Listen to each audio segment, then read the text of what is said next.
Não está precisando de ninguém para ajudar. O que Barnabé está fazendo é investindo na vida de João Marcos. Chega ali, agora, ele vê o movimento, ele vê o culto, ele vê a adoração, e no meio da adoração o Espírito fala, e agora separa os dois que estão treinando e ajudando ele. E agora fala, nós vamos para uma missão. Você viu aí, né? O Espírito Santo falou e vocacionou, comissionou a mim, a Paulo. Nós vamos pregar o Evangelho em vários lugares. Vamos, João Marcos, vamos nessa, é a tua hora, vem com a gente. E João Marcos também não está preparado, mas ele fala, então tá, vamos. Deixa eu ligar para minha mãe aqui, está com o WhatsApp aí funcionando. Não era pedido. Manda avisar lá, eu vim para cá, manda uma mensagem lá para alguém que está indo para lá e diz para ela que eu fui com eles e a gente está nessa missão. E ele começa, e ele vai, ele segue, ele está fazendo talvez o melhor que ele podia fazer. Mas chegou um momento que ele desiste. Eu não sei se a mãe falou, você vai para Antioquia e vai ficar lá só 4 meses. Daqui a 4 meses quero ser de volta. De repente, foi nesse tempo mais ou menos que eles estavam lá e falou, Deus, 4 meses eu tenho que voltar para casa. Não, possivelmente isso não aconteceu. Quando a mãe entregou os cuidados de Barnabé, entregou para a missão. Entregou talvez sabendo, olha, meu filho foi, não sei se volta. Foi para o chamado, foi para o ministério, foi acompanhar, foi aprender, não sei se volta.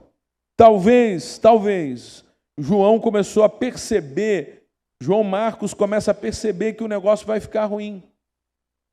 Que a perseguição vai aumentar, que não era simples como ele pensava, que a dinâmica dos dois era muito forte, que eles tinham vida de oração, e estudavam a palavra, e conversavam, e ele talvez não tivesse conseguindo acompanhar aquilo.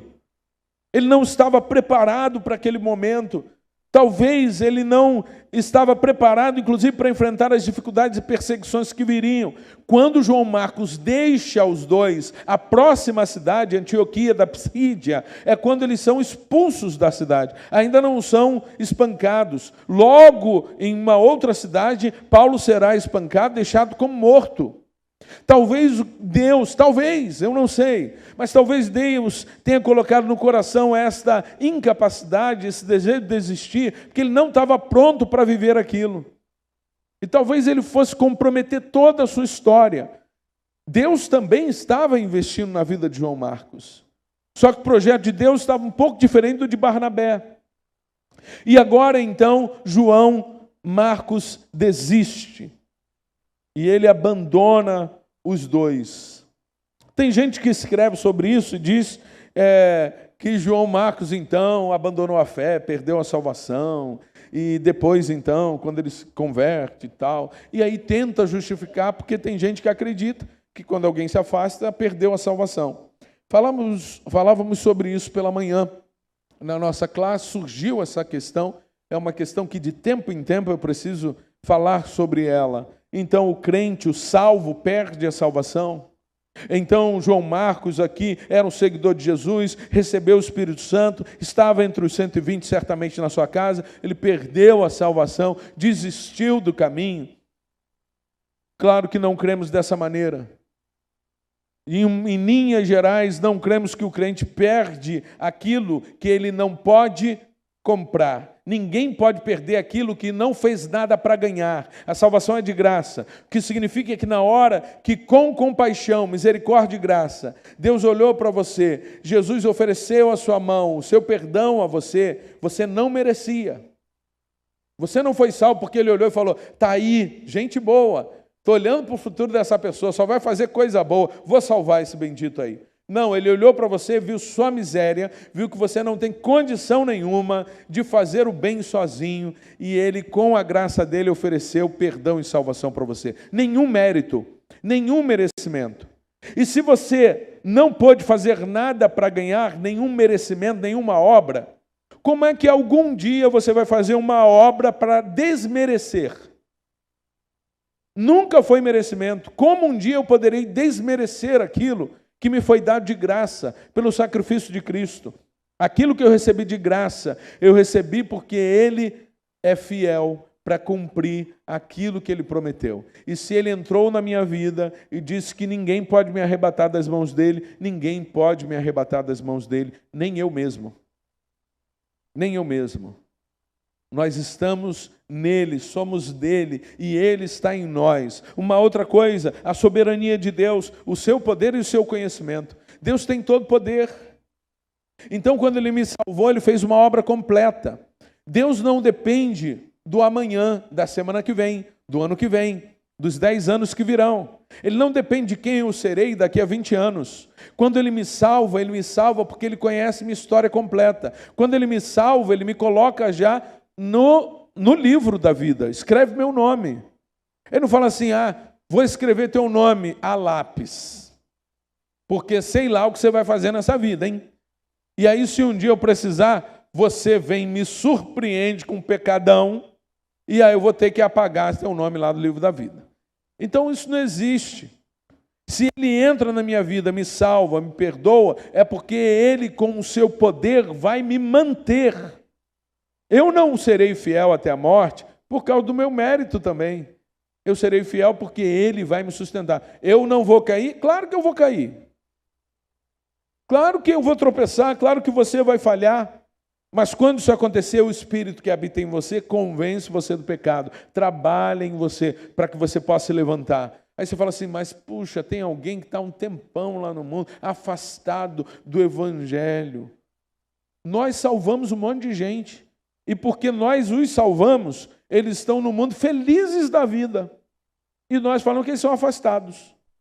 Aí um belo dia o indivíduo se converte. E aí a gente diz que ele voltou. Quem está no mundo e é salvo não está feliz. Porque o Espírito Santo está trabalhando o coração.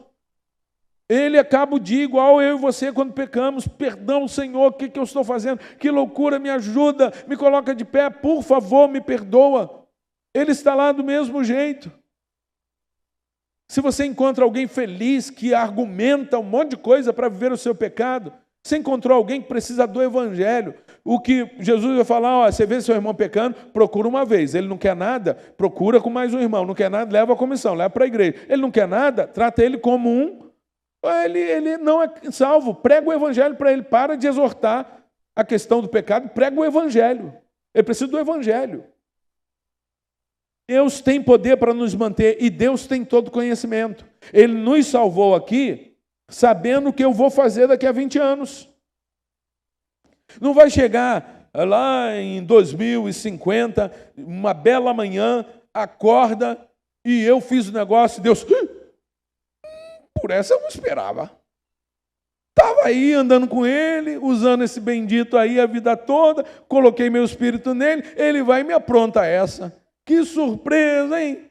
Não, eu não posso fazer algo que ele não conhece, ele sabe. Ele não vai botar o Espírito Santo dele na vida de alguém que vai lá na frente abandoná-lo. Ele é fiel para me manter. E se ele me salvou, ele vai me manter, porque ele sabe quem eu serei. Eu não posso surpreendê-lo. O problema é a leitura de alguns textos que falam sobre essa ideia, dão a ideia de uma perda da salvação, e eles devem ser interpretados à luz de doutrinas maiores. A doutrina de Deus, sua onipotência, onisciência, devem ser a chave para a gente interpretar alguns textos.